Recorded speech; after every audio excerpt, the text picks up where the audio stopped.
In the last video, we talked about suppression, what it is and how it silently impacts our lives. You now know how suppressed emotions can lead to stress, emotional outbursts, or even health issues. But here's the question: what can we do about it? How can we let those emotions out in a way that feels safe and healing?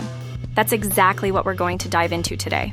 I'll guide you through simple, practical steps to express your emotions and why each one works. Let's figure this out together. Steps to overcome suppressed emotions. 1. Recognize the emotion. What to do? Start by identifying what you're feeling. Are you angry, sad, frustrated, or anxious? Give it a name.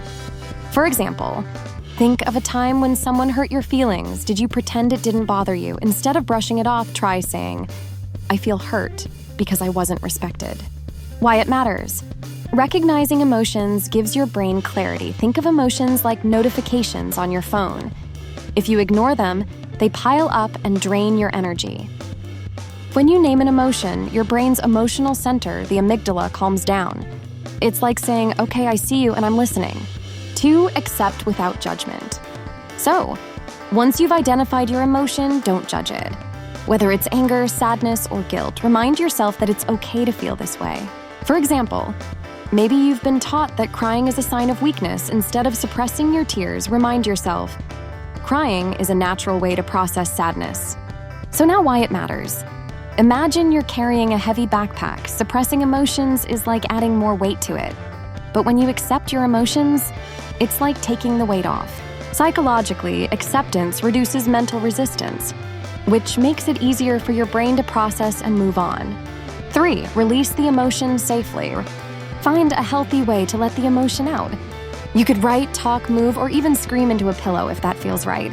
For example, let's say you're feeling angry. Instead of yelling at someone, go for a run or punch a pillow. Or feeling sad, write down what's bothering you or listen to a song that matches your mood. Why it matters. Suppressed emotions don't just disappear. They sit in your body and can make you feel tense or even sick. When you release them, you give your body and brain permission to relax. It's like unclogging a drain. The pressure is gone and you can think more clearly. 4. Identify the triggers. Take a step back and think about what's causing your emotions. What's the real issue? For example, imagine you're snapping at your family, but deep down, you realize it's not about them, it's the stress from work that's been piling up. So, why it matters. Have you ever tried to clean up a spill without knowing where it's coming from? That's what happens when you address the emotion without finding the trigger. When you know what's causing your feelings, it's like turning off the source of the spill. You can focus on fixing the root issue instead of just dealing with the symptoms. 5. Pause before reacting. When emotions bubble up, take a deep breath and give yourself a moment before you respond. For example, someone cuts you off in traffic and you feel like yelling.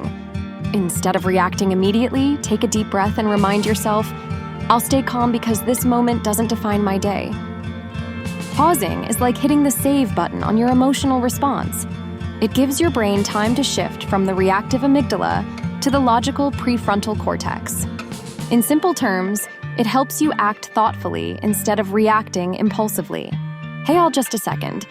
If you feel my videos are helpful, do subscribe and show your support to my channel. This gives me motivation to create more psychological insights. Yes, let's continue to the last point. 6. Reflect and learn. After you've expressed your emotion, take some time to think about it. What did you learn? What worked? For example, let's say you journaled about your frustration and it made you feel lighter. Now you know journaling is a tool you can use again. Why it matters. Reflection is like having a map for your emotions. Every time you reflect, you understand yourself better and gain more control over your feelings.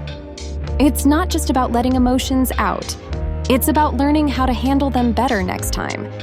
So finally, expressing suppressed emotions is not just about letting out feelings, it's about understanding yourself better.